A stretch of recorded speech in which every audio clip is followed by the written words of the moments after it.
Hello, welcome back everyone. So I hope you all enjoyed your keynote speech. I'm Agathe. I shortly introduced myself previously, but I'm going to do it again.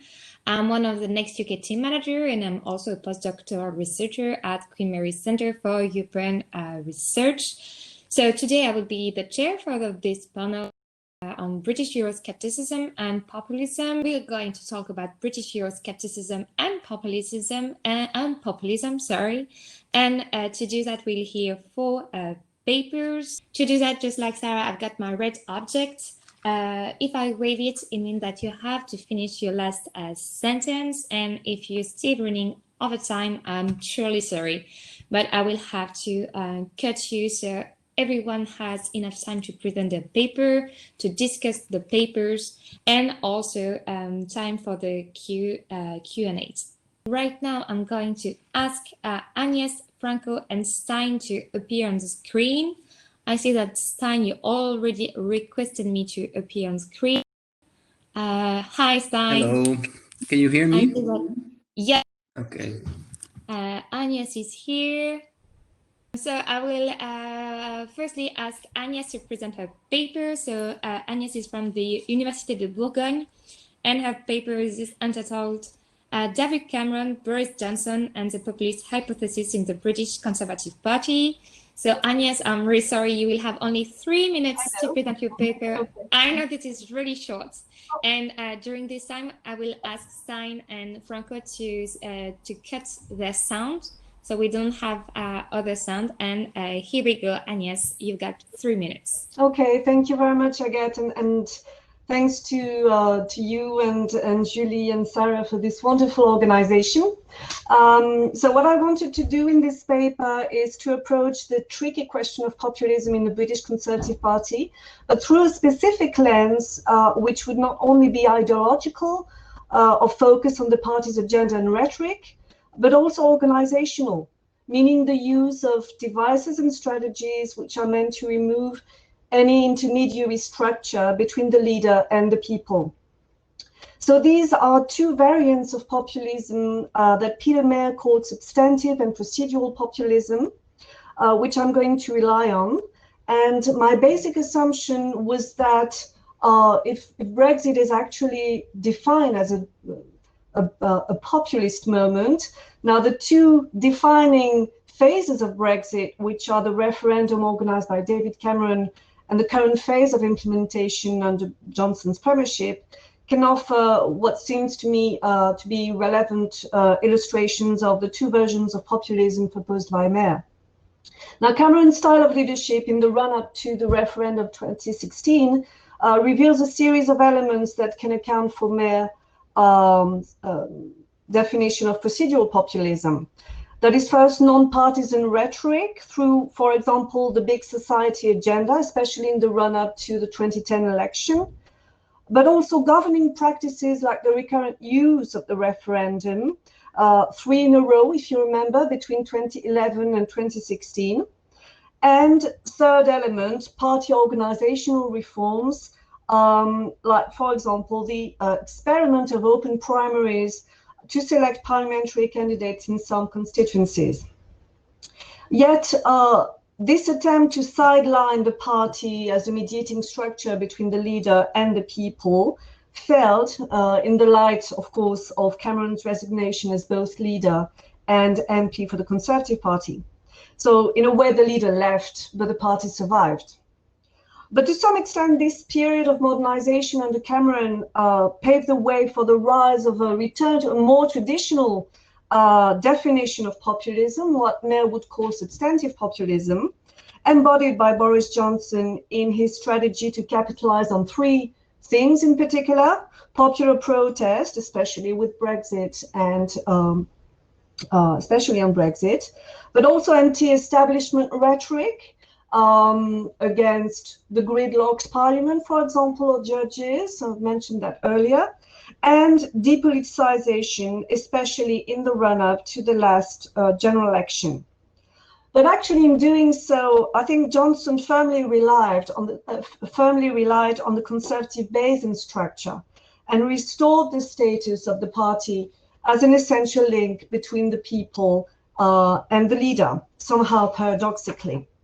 So what I argue is that these two phases of Brexit gave both leaders the opportunity to use some ingredients of populism, but it doesn't mean, in my view, that it will last and restructure the Conservative Party permanently.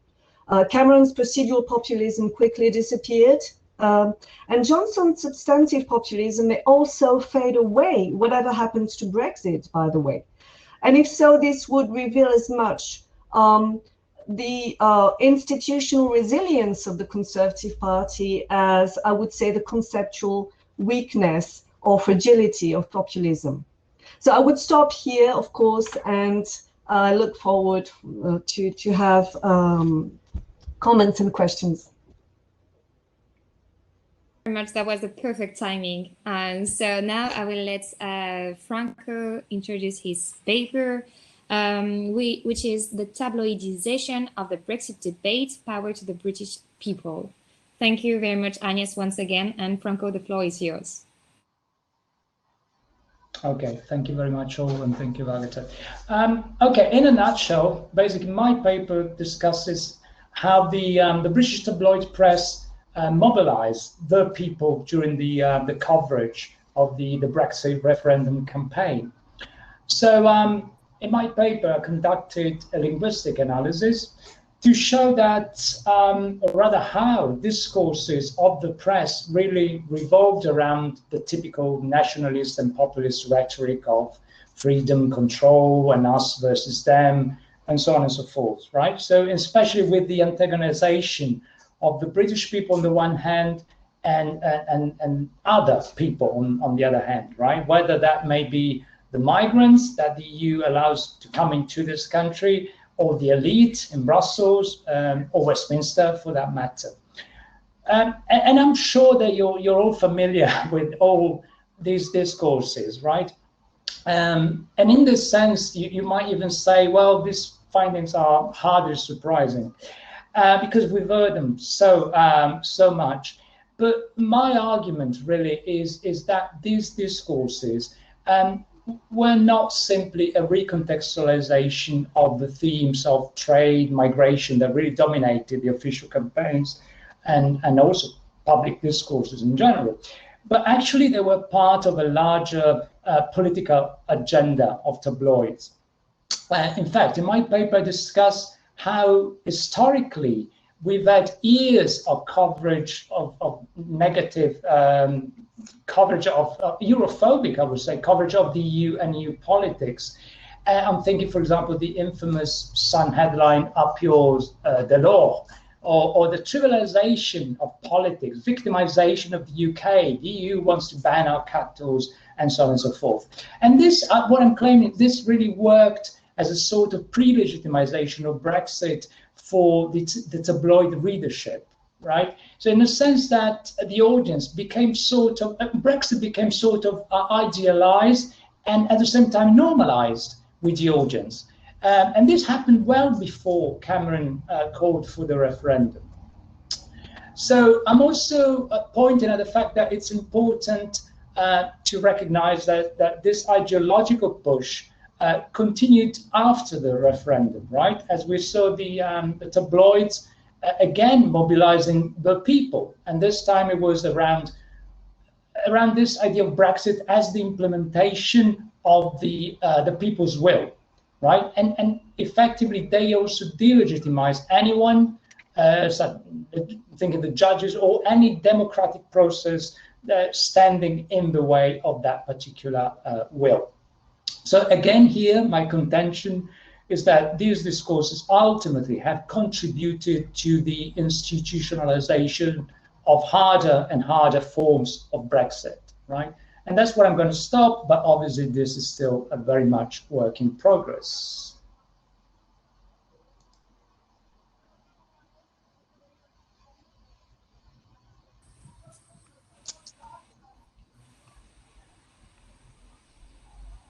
Okay. All done now? I think so. 3 minutes. Okay. No, it's okay. You're like about 3 minutes, so it's perfect. Cool. Thank you very much, Franco. So now I will leave the floor to Stein. Stein is one of our colleagues from Queen Mary University of London.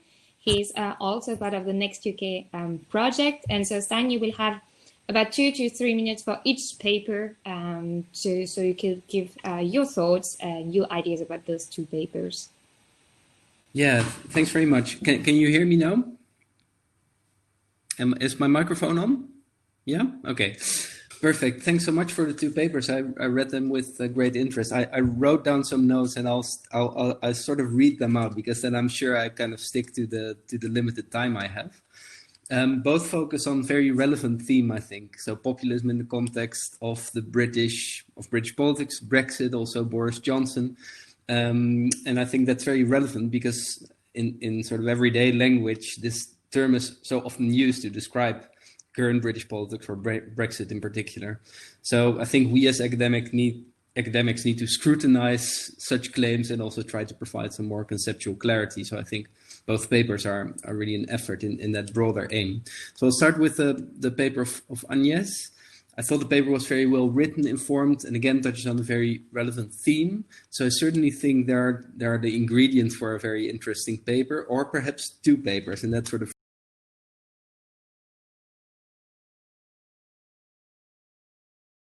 I think that something went wrong. Stein, are you still here? Can you request to appear on screen again, please? Okay, maybe I will ask my questions first while we're waiting for Stein.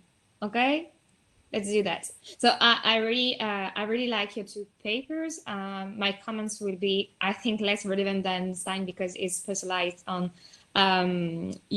populism. Sorry. But I thought they were really passionate papers. So my first question would be to Agnes. And so at the beginning of your paper, you mentioned, oh, Stein's here. Okay, I will. Sorry, I saw my screen turn black. Sorry for that. Okay. Was the start of what I said? Was that? Did you still, or did I? Well, I couldn't hear your question anyway, so just perhaps a comment. Yeah, sorry. Yeah, I started with my comments on Agnès' paper. Did you still hear it up until then? Okay, great. Yeah, so I thought it was very interesting. Thank you. And I sort of said, well, perhaps I would split the paper, and this relates to my main comments. So it starts out from a very clearly presented analytical framework of Peter Mayer, with which I'm also familiar. However, this might also be where a potential problem lies, as Mayer conceives of populism in a rather unusual manner and arguably problematic. And it's also not so picked up by the so-called mainstream populism scholars, if you like. So I think one potential criticism of critics would be that populism becomes associated with a range of different phenomena, party organization, but also discourse or idea about the relationship between people, which can arguably be captured better by means of alternative and separate concepts. So concept stretching might be sort of a criticism that you will encounter. So on the one hand, you have substantive populism, which is an interpretation which is quite close to the typical ideational approach introduced by Mudde and developed by others. On the other hand, you have this procedural populism, which contains ingredients of Katzenmeyer's cartel party thesis. You see all the elements of the work of Peter Mayer back in that idea about procedural populism, but it seems to overlap quite a bit with ideas of personalization or presidentialization of politics. So watering down ideology, a greater role for the party leader who circumvents party organization. And not many scholars would associate that now with populism. So even though you have a clear framework for the analysis, there might be criticism from the populism community on that very framework that you use. You're taking a bit of a maverick approach, and that might be a bit risky, so to speak. So yeah, do you really want to capture in one single paper both kind of the organizational interpretation of populism, which I would capture personally with terms like presidentialization or personalization, together with this more ideationalist populism? And I'm also not entirely convinced that the two individual parts of the paper, so focusing first of all on Cameron and then Johnson, really analyze the same phenomenon, precisely because you look at, what's it called? Procedural populism for Cameron and substantive populism for Johnson.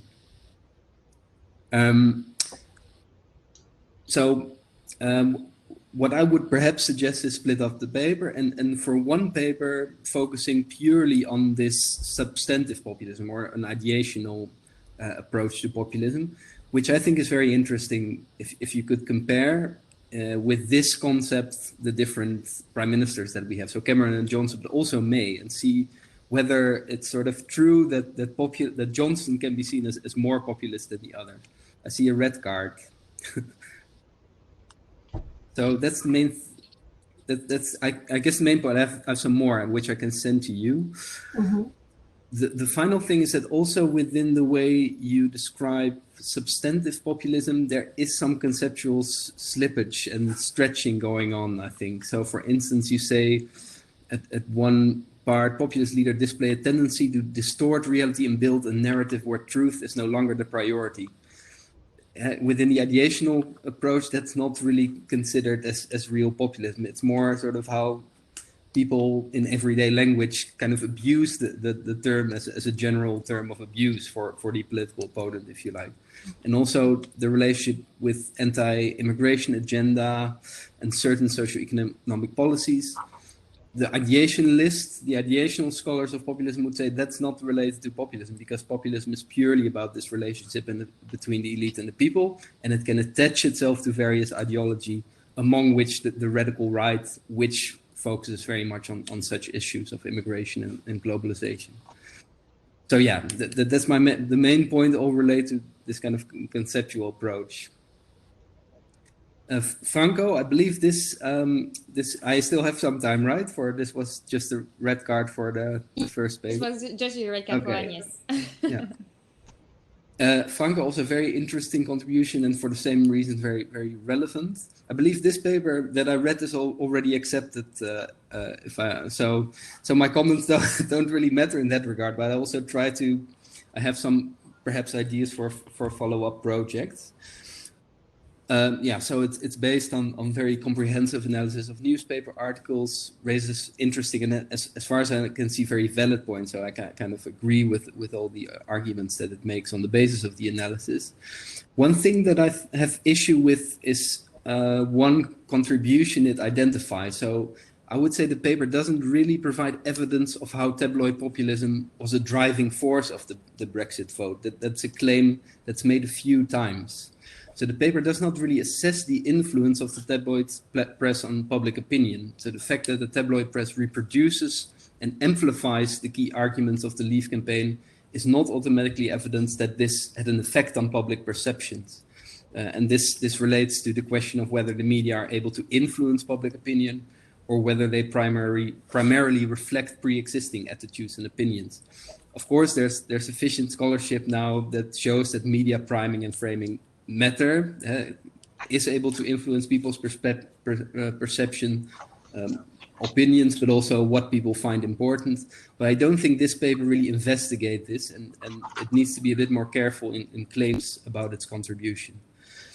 One idea, perhaps for a follow-up paper, I would find it interesting to see a systematic comparative analysis of frames in clearly pro as well, in anti as well as pro Brexit press, which would probably also need to involve broadsheet newspapers. So in this paper, the pro-Brexit side is clearly overrepresented, which is sort of a reflection of empirical reality because most tabloids are pro-Brexit.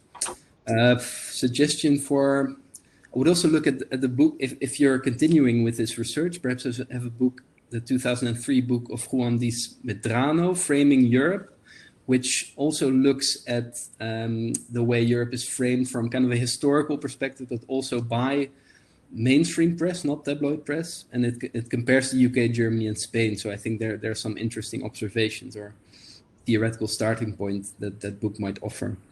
And one final question from comparativists like me. So this paper discusses and theorizes tabloid populism and argues that tabloid press opposes political correctness, focuses on soft contents, etc. To what extent is the UK tabloid press comparable with tabloids in other countries, also where Euroscepticism is less dominant?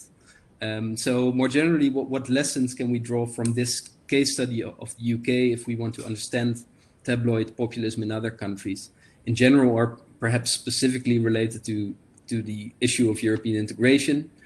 So in other countries where Euroscepticism also is not that widespread. So these were my comments. Thank you. But both very interesting papers, so I read them with great pleasure.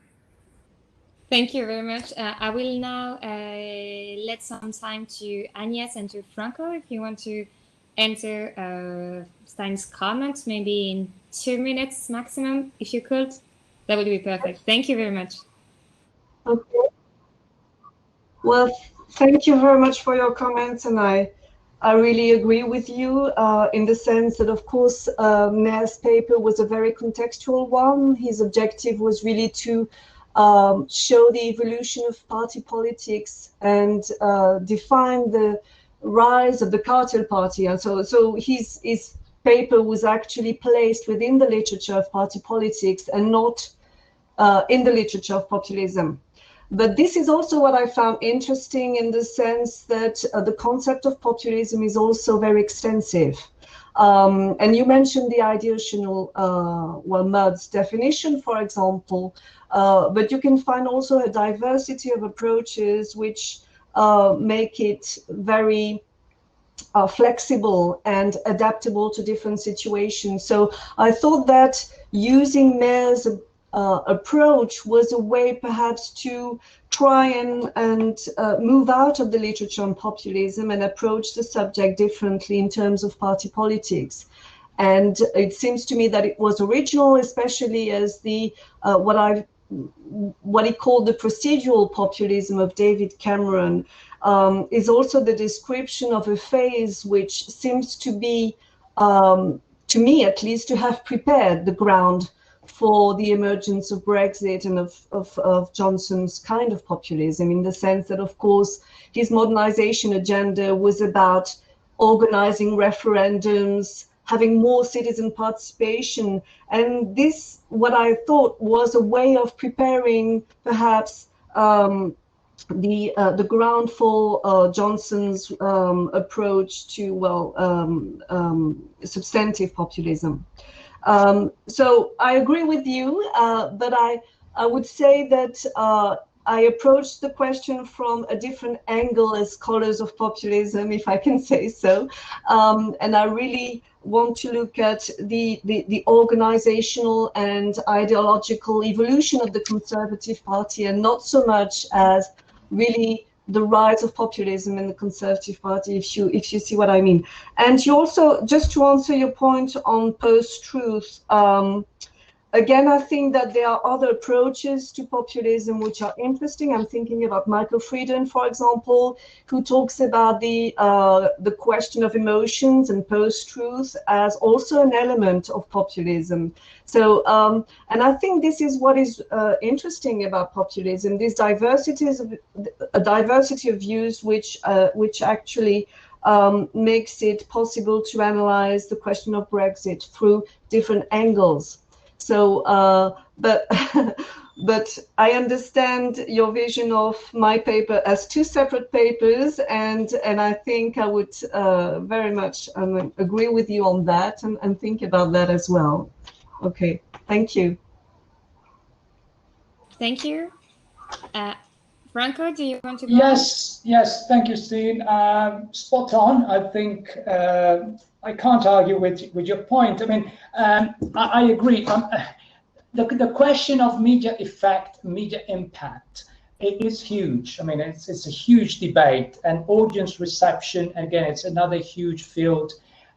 So I'm not really going into that in the sense that I'm claiming that my study proves, or even it's evidence of, people being influenced by that. But what I'm saying is that there were certain representations produced by the press and made available to the audience for them to be taken up in a way, right? So I'll never be able to ultimately to prove whether, to demonstrate whether that was the case or not, but my hunch is this. Yes, I mean, if you're a Daily Mail reader, and every day the headline is the EU is bad, EU's done this, blah, blah, and so on, and we need Brexit, I would say that there's a sort of cumulative effect in that, you know, in buying into that kind of framing. And then obviously, obviously there is a question of causality here. I mean, is the tabloids producing that kind of news because you know, the audience wants them, or the other way around?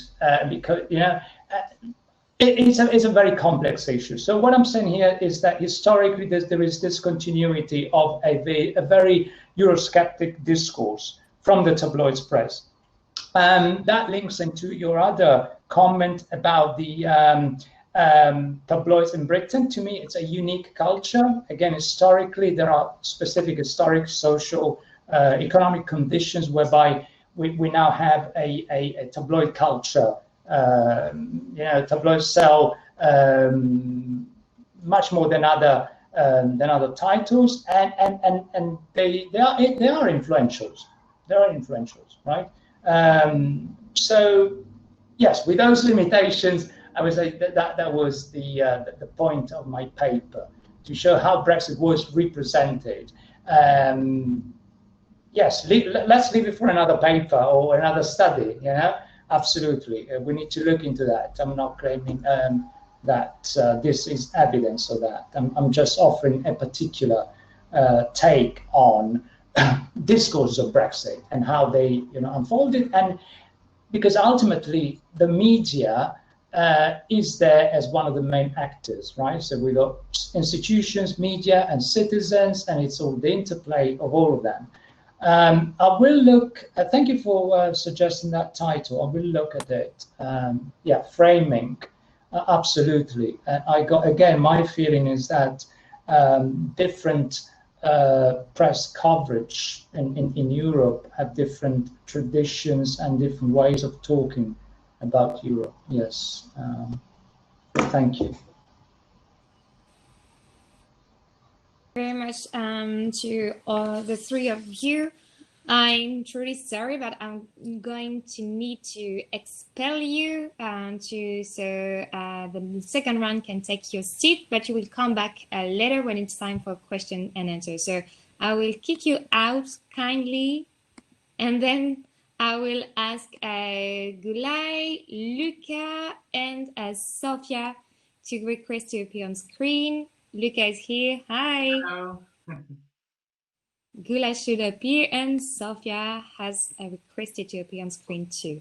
So now we're going to start with Luca. Luca is from l'École des Hautes Études en Sciences Sociales. He's presenting a paper called From Cameron to Brexit, the path to mainstream and nationalistic British Euroscepticism between 2005 and 2016. So you will have about 3 minutes to present your paper, then it will be Gulay's time, and then Sophia, you will have some time to discuss both of this paper. I will just ask Gulay and Sophia while Luca is talking to switch off the microphone. Thank you very much.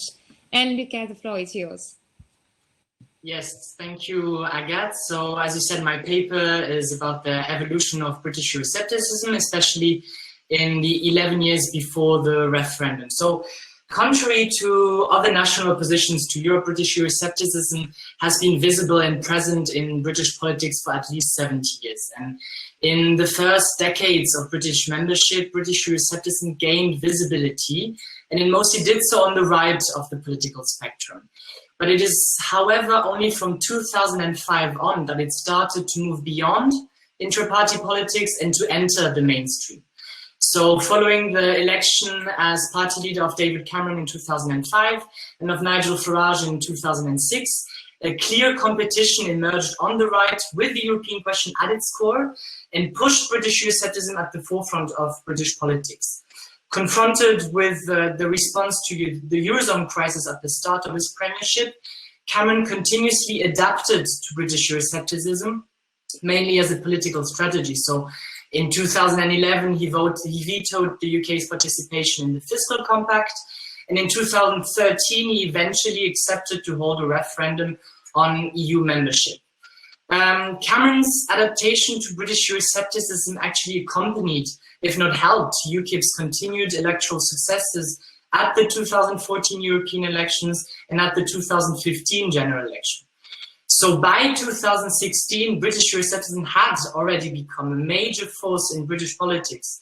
And after a heated campaign, a majority of voters eventually voted to leave the EU. So the Brexit vote was the product of a wider and longer evolution of British Euroscepticism. And this evolution was equally a product of the interaction of the UK with events that took place in the EU. The 2005 French and Dutch referenda, the Eastern enlargements, the financial crisis, the Eurozone crisis, the Schengen crisis, they all contributed to generalize the Eurosceptic conception that the EU membership was problematic for the UK. And as such, the evolution of British Euroscepticism, in particular between 2005 and 2016, shows its propensity to adapt to different contexts and dynamics by continuously politicizing new events in order to push the UK towards the exit of the EU. And maybe most interestingly, by being responsive to both British and European events, British Euroscepticism has actually proved itself to be a privileged actor of the UK-EU relationship. So that's it from me, and I'm happy to respond to any questions or comments. Perfect timing, less than 3 minutes. Thank you, Luca.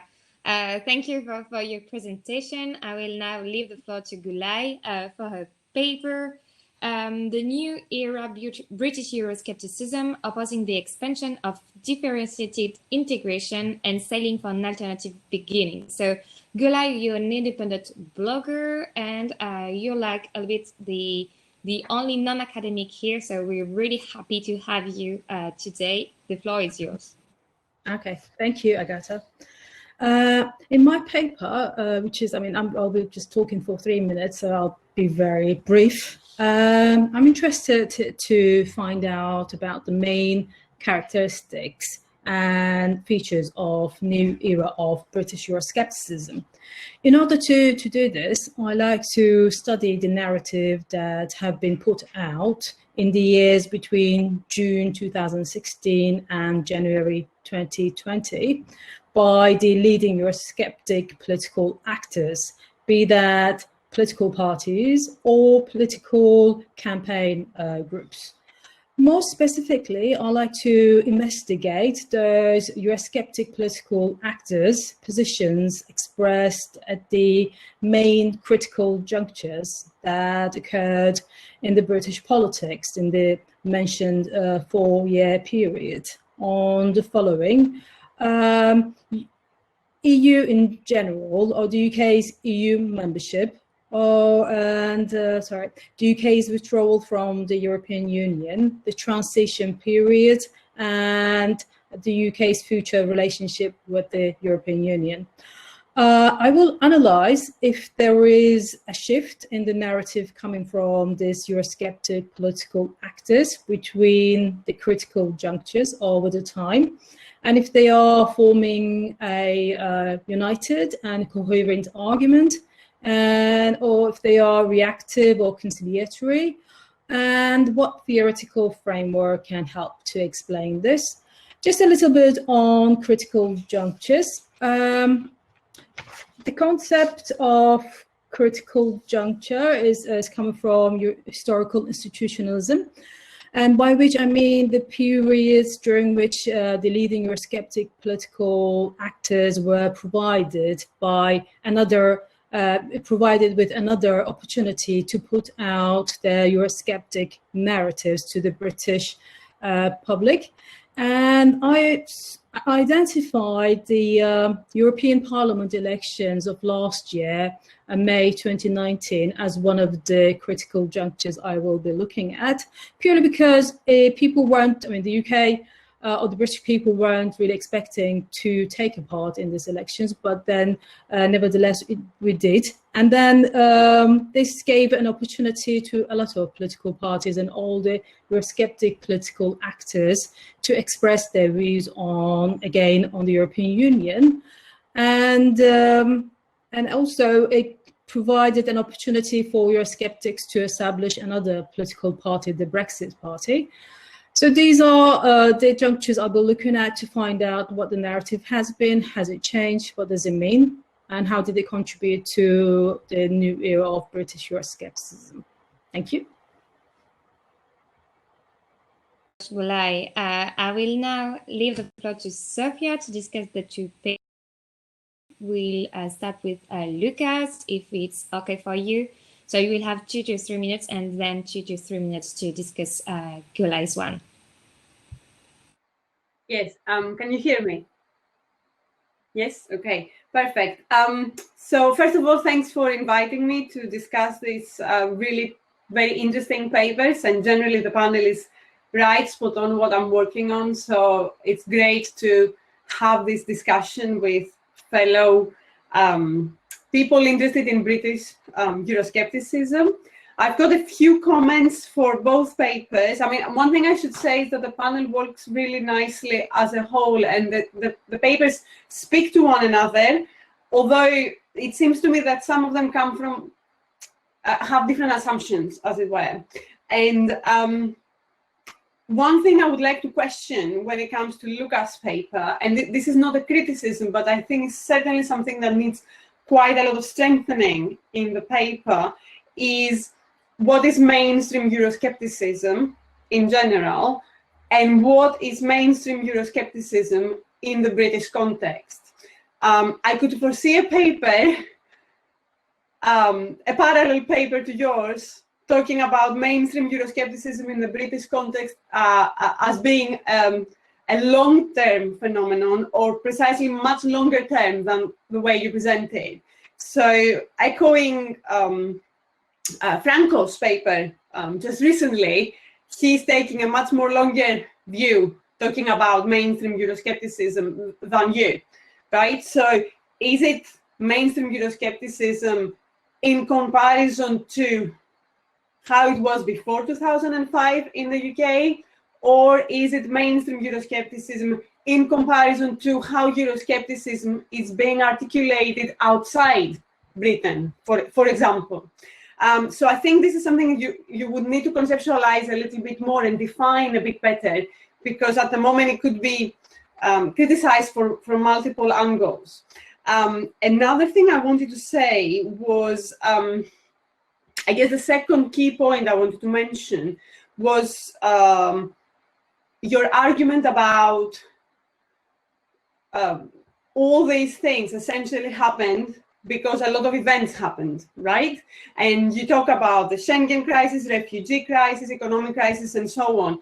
And I don't disagree with that point, but I would make 2 points. First of all, I think it's questionable to discuss these events through the concept of Europeanization of Euroscepticism, which is something you didn't mention in your brief talk. Obviously, it's a brief talk, but you did mention in the paper. And I think that's quite blurry, because these crises could be European crisis, could be national crisis, could be an interaction or blurred between the 2 levels. So I think Europeanization in this context, in my opinion, confuses rather than explains. So in a sense, I think you just don't need that extra concept in your paper. But the second point I wanted to make, which is probably more important, is when you make an argument, you've got to be thinking about the potential counter-arguments that could be out there. So there are many reasons why Brexit happened, right? And there are many reasons why it happened in the way it did. So one clear reason in my head that could be a clear counter-argument to what you said would be political entrepreneurs, for instance. So imagine a parallel universe where Nigel Farage didn't exist, right? Hard to imagine, I agree, but let's just try to imagine it. So would politicians, elites, the public have responded to the crisis in the same kind of way? I don't know the answer to that, but it's certainly something for you to consider, because, yes, I'm just finishing, because I think it's quite important to your argument, because events are there's always crisis. The question is how these crises are articulated by political actors, and to what extent this becomes a persuasive argument with the people. So moving on to the second paper, which I also enjoyed quite a lot. Let me see where I ask. I think one key issue I will question, and I would like you to put a bit more thought into that, and it's sort of similar to some extent to something I just said to Luca, is your concept of a new era. So in your framework and in your analysis, you are assuming that post-Brexit, we are encountering a new era of Euroscepticism. And the counter-argument there could be, well, why is this a new era?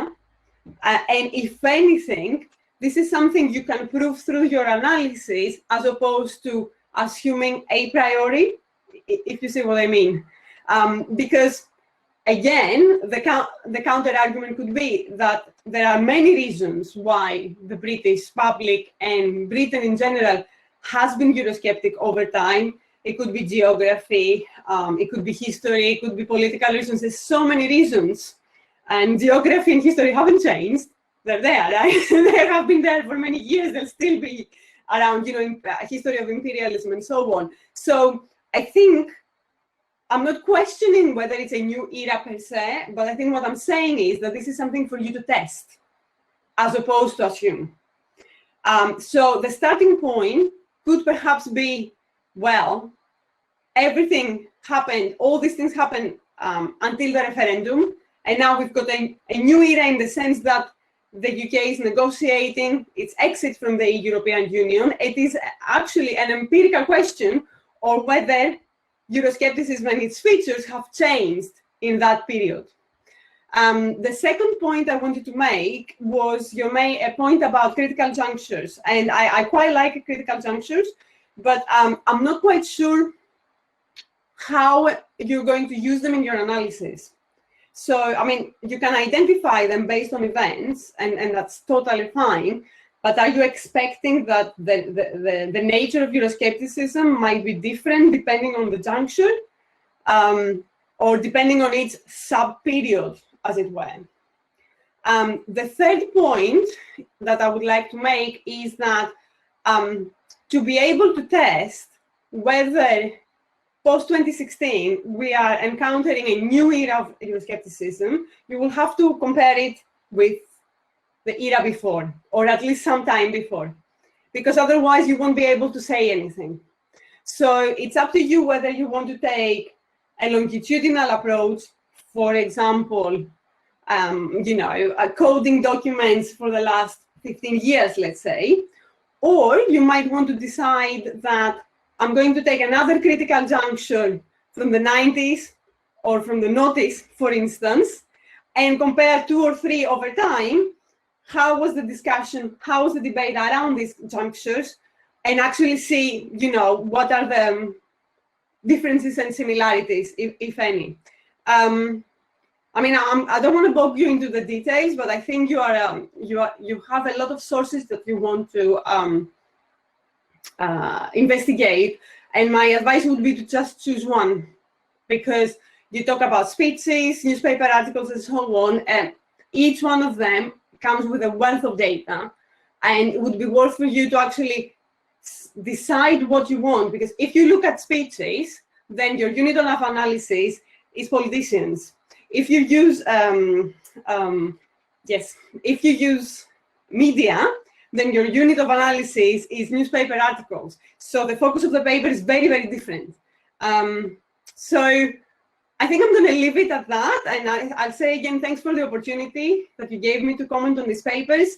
There is quite a lot of potential here, and I hope my comments hopefully have helped you to rethink a few things and have a program of ideas of how to proceed further. Thank you. Thank you very much, Sophia, and I'm sure your comments will be really helpful for both our speakers. And so I will now give Luca and Gulay a few minutes if they want to answer to some of Sophia's comments. Yes, thank you, Sophia. It's thinking about a lot, so I also decided to leave out, just a side note, the distinction between, for example, hard and soft Euroscepticism, and just take British Euroscepticism as a whole, without making also distinction between, for example, the difference in Scotland or English Euroscepticism. But the idea was more like this, that Euroscepticism in the UK has existed for a long time. And before 2005, it was rather marginal, but it began a process of mainstreaming from 2005 on. So the distinction is really 2005 because it's the moment where David Cameron was elected. So there is a shift in the political terrain and the political milieu that is contributing to this mainstreaming process. So it's specific to the British context. It's specifically also relating historically to the context between 2005 and 2016. Regarding the comment to Europeanization and the casuality of events, it's true that the concept of Europeanization maybe doesn't really help me in where I want to go, because what I really wanted to highlight is that this mainstreaming process wasn't solely the consequence or the product of British politics, but also the product of the interaction of British politics with events that took place within the European sphere since the UK was member of the European Union. So I took note of it. I will think about it more and incorporate it in my writing. So thank you.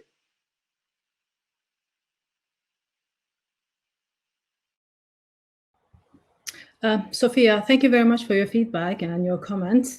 I really appreciate it. I mean, on the question about whether there is a new era of British Euroscepticism, I think you're absolutely right. I can't, at this particular moment, say there is one because I haven't done the research. And of course, and that shouldn't probably be the starting point, of course. Maybe I could walk around on the title of the paper, or and maybe some of the questions I was asking in the paper as well.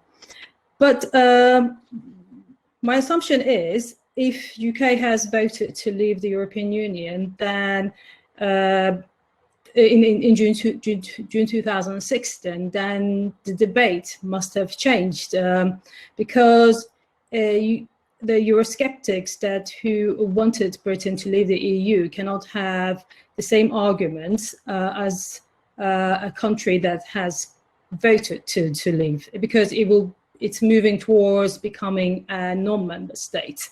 So probably I was thinking to make a comparison about the kind of Euroscepticism we have from maybe other non-member states like Iceland, and see if there is I don't know, some similarity in terms of the arguments that have been made post Brexit vote in the UK. That's something I will be looking into. And the critical junctures, I have a historical institutionalist background, and I wanted to, when I was looking at some main periods or where debates were a bit more livened up in the UK politics, and I thought maybe critical juncture concept could be very useful here. And identifying the important points and then seeing how the debate changed during these times. But of course, I need to decide, am I looking at, for instance, if I'm looking at May 2019, will I be studying the newspapers being published after 6 months from May to the end of 2019 or prior to that, because the debate probably will take place before the election takes place, of course. So these are some of the things I will be thinking about, but I will be happy to come back to you with more further questions in the near future. And thank you for your comments. Yes. So thank you very much, Luca, Gulay, and Sophia. I will now ask Stein and Franco to come back on screen if there are some questions from the audience. Oh, it's the one that she's been asking, so about historical Euroscepticism in tabloids, and that for her, is it becoming really a working language for all tabloids? Oh, sorry. Yeah, sorry. Okay. No, I was actually quite surprised. I mean, I found out that we belong to the same university, so obviously there's a lot of scope there for talking this further. No, and that in a way supports my point, which is, it's difficult to pin down the media effect in a sense, because I don't think that any particular study could claim that will be a evidence, of how the media can impact on this. But if you stand back and you look at it at the larger scale, and you take a larger, wider view, you can see how these things really can escalate into, discourses can escalate into and become institutionalized ultimately. So, Euroscepticism is there, and it spreads out. So, and then it sort of percolates into texts and documents and language, which to me as a linguist is how we construct reality. So I very much would like to find out more about this paper, and I believe Stephanie is going to send it over to me. So yes, I cannot comment specifically on this, but yeah, I'll be very interested in finding out more about this. But I mean, this is a very banal, if you like, example. But when for example, the Brits talk about Europe, going to continental Europe, they're going to Europe, right? So Europe is never there. Britain was never in Europe even before. So even in common parlance, Europe is somewhere else. Britain is distinct, right? And this to me plays into this big narrative of the nation island, the British exceptionalism, to the extent that people, identify perhaps differently. Okay, so this is part of a bigger discussion. I don't know if I've addressed the question really. Sorry, I've been ranting a bit, but. No, it's okay, and I'm sure you will have a really fruitful discussion with Stephanie Reynolds after the conference, as it seemed that you two have created some bonds. Yeah, sure. We're not having other questions. I had some, but maybe I will send them to emails to all our speakers because we're running out of time. It's almost 4. And so I would like to thank you all, Agnes, Franco, Luca, Gulay, Stein, and Sophia, for all your work, for your participation to this panel. I have to announce the rest of the program. So right now you will have a 45-minute break, but we prepared some activities. So the first one, you will have a 15-minute networking. So this networking function on Hopin is a bit like a speed dating. So on the left of your screen, where you've got the stage, the sessions icons, you also have 2 hands shaking. It's the networking function. You can click there and you will be randomly paired with someone, with another attendee, with another speaker. It's really for a short amount of time. It's 2 to 3 minutes, just to create some random meetings, a bit like in a real life conference when you got the buffet and you'll have a cup of coffee. It's the same, so just some random discussion. And then we'll have the coffee with partners. So we've got 2 different partners. the European Parliament Liaison Office in the UK, and UACS, the University Association for Contemporary European Studies. So you will have access to this Coffee with Partners in the sessions category. So it will be at 3:15. So as soon as 3:10, you can have access to these sessions by clicking on the left of your screen once again. Thank you very much to all of you speakers and discussants. That was really a fruitful discussion, and I'll see you soon. Bye. Thank you. Bye. Thank you very much.